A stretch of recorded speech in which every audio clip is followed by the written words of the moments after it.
I initiated the divorce, perceiving a financially struggling spouse to be of little value. My world was shaken when, during a business trip, my husband abruptly declared not only his intent to divorce, but also his simultaneous marriage to his lover. To add insult to injury, he accused me of marrying him solely for his wealth and demanded I forfeit any claims to our property. Confronting my indifferent husband, who had always treated me with disdain since our marriage, led to his unraveling and a downward spiral to rock bottom. I am Olivia, 35 years old, raised by a single mother since my father's passing in kindergarten. Despite the financial challenges, we found happiness as a family of 3. Even as an adult with a decent salary, my frugal habits persisted from childhood.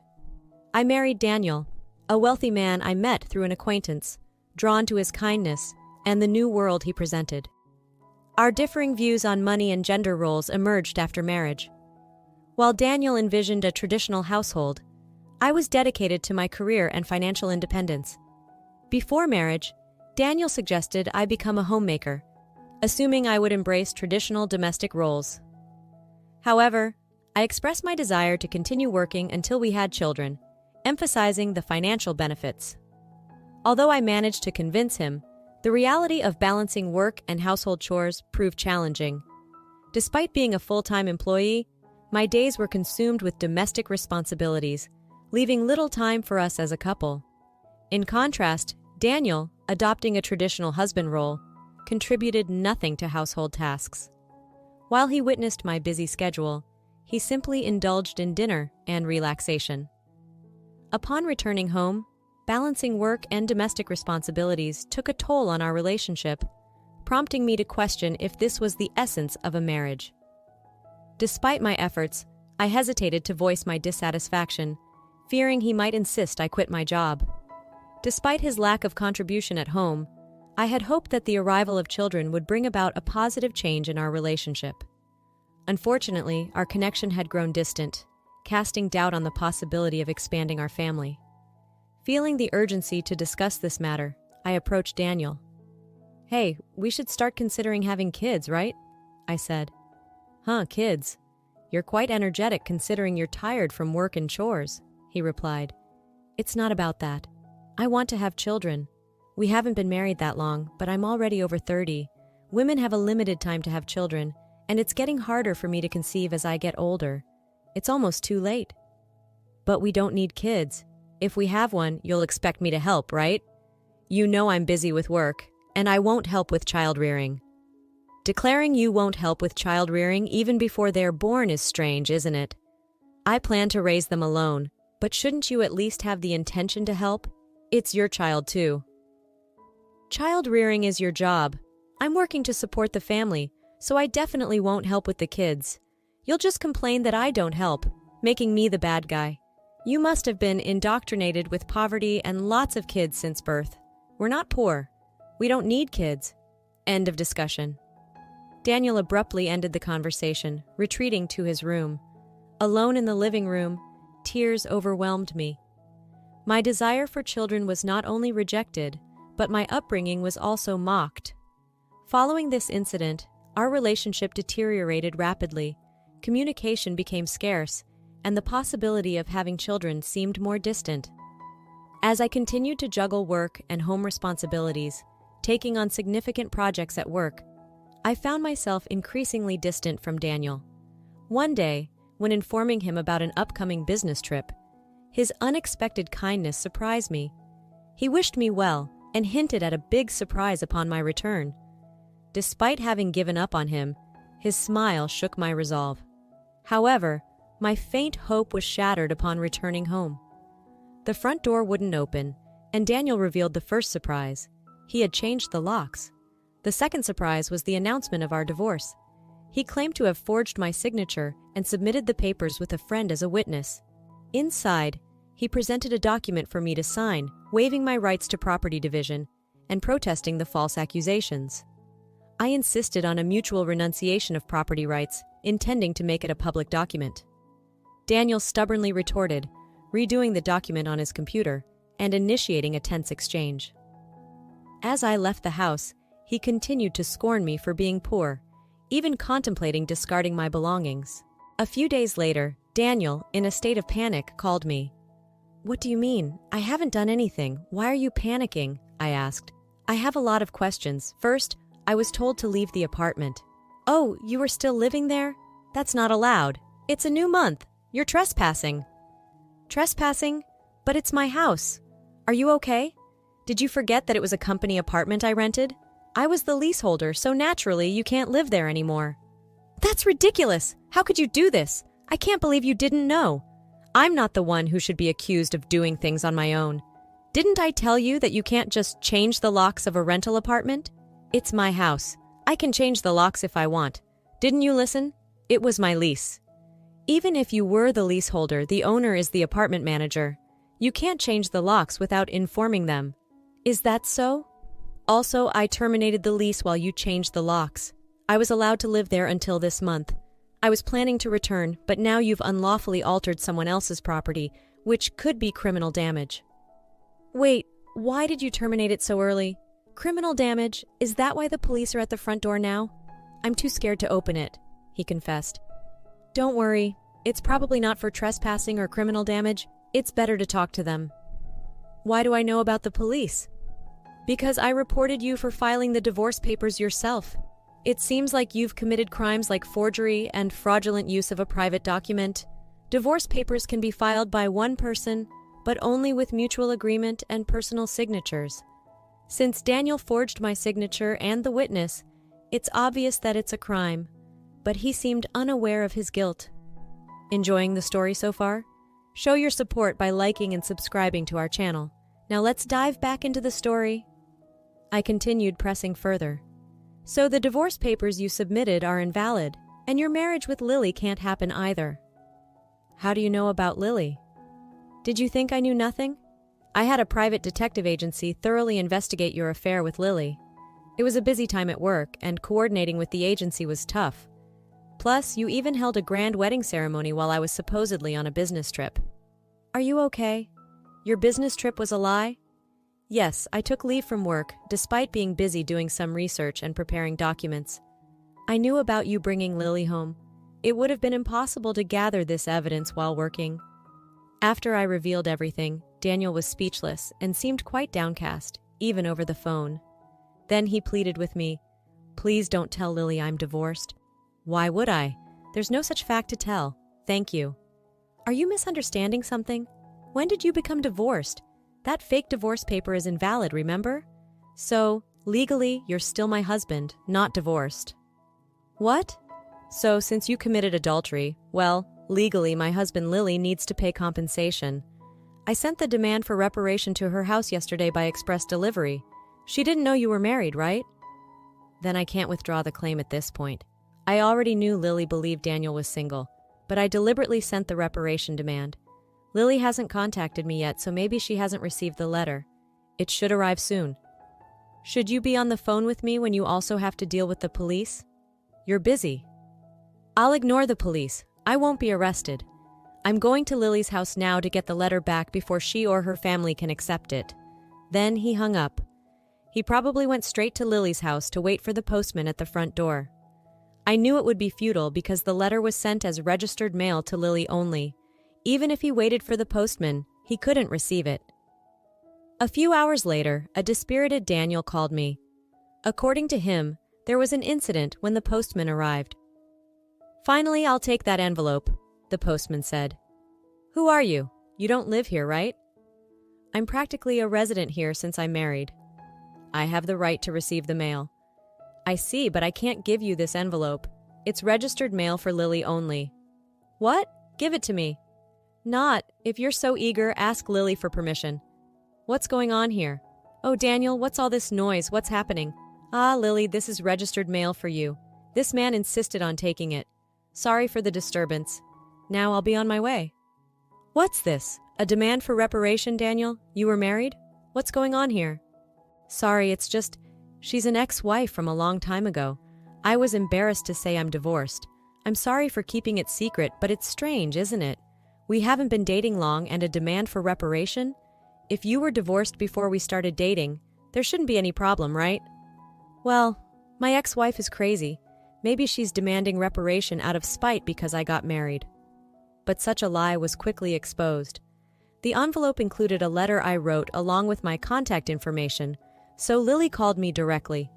In that call, I told her about the affair, the invalid divorce, and that they had a wedding ceremony while he was still married to me. Although they had a wedding ceremony, they hadn't submitted the marriage registration yet. Daniel wanted to submit it on April Fool's Day, so it was still pending. He probably delayed submitting the marriage registration due to uncertainty about whether the divorce was finalized. After being exposed, Daniel fled from Lily's house and shamelessly contacted me again. I still had something to tell him, so we agreed to meet at a nearby cafe. As soon as I arrived, Daniel said, "Olivia, please withdraw the reparation claim. Let's pretend we've been separated for a long time and officially divorced. Now I can apologize to Lily for being secretly divorced and maybe cover it up." "You think I'm desperate to stay married to you?" "I was going to file for divorce anyway. But since you cheated, you'll pay reparation. Just trying to extort money from me, huh? Typical of the poor. You have such a poor heart." Depending on my answer, everything can change. There's still an option where we don't divorce. If I say no, you can't reject it, meaning you can't marry Lily, and your marital status will be exposed. Fine, I'll pay the reparation. Just divorce me now. Sign here. Then, about property division, how much more do you want to take from me? Reparation should be enough. Remember, we agreed to waive property division, right? So let's make it official. All right, you're not as bad as I thought. Thank you. We then went to a public notary, made a public document for reparation and property division, and then went to the city hall to submit the divorce papers, finalizing our divorce. Relieved, I exchanged final words with Daniel. "Glad we don't have to divide the property." "What are you saying? I'm the one who benefits from that. By the way, do you even have assets after paying me reparation? Lily will also claim damages. She mentioned charging you for the wedding expenses." "That's impossible. I'm marrying Lily. She can't claim that. We're divorced now, so there should be no problem." Enjoying the story so far? Show your support by liking and subscribing to our channel. Now let's dive back into the story. Still living in a fantasy, you committed marriage fraud. You had a wedding while still married. Do you think Lily still believes you? Marriage fraud, that's ridiculous. Lily will believe me. Believe that if you want. I heard from Lily directly. Also, weren't the guests at your wedding paid actors? You still owe them. You know about that? I haven't paid them yet. What does it matter to you? You could have just taken property division and been better off. That's what I wanted to tell you. Even if we had divided property, you would have benefited more. What are you talking about? Poor women. Your family is poor, and you only make $155,000 a year, right? Even if you got a raise, it would barely be $20,000. You don't have any property. You keep calling me poor, so I thought you might be mistaken.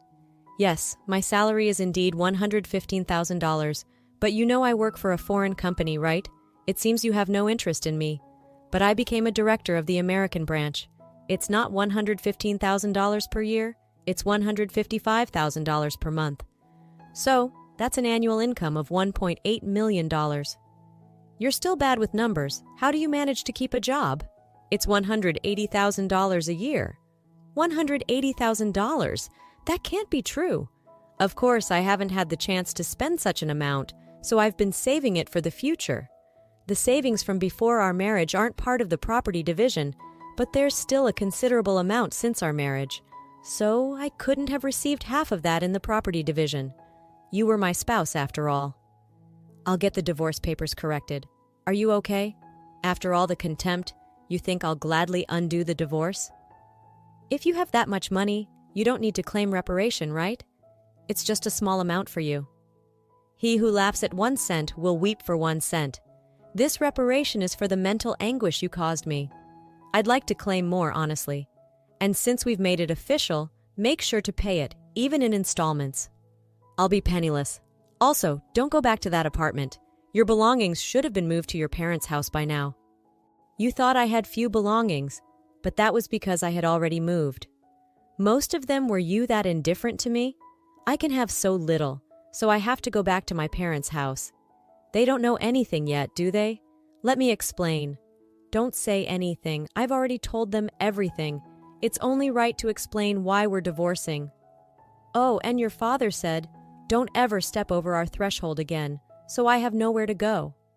He collapsed, and I left the cafe. Later, I heard he caused trouble at the police station. Despite my advice, he went back to the apartment. He sat there aimlessly in the empty apartment until a manager called the police, and he was taken away. I'm not sure if it was for obstructing public duties, trespassing, or for the falsified divorce papers. Eventually, his parents took responsibility for him. After talking with me and learning about Lily, they decided that apologizing and paying damages to Lily's family came first. They went to Lily's house to apologize, kneeling in front of her family. They settled everything without pressing charges for marriage fraud, even paying for the wedding expenses.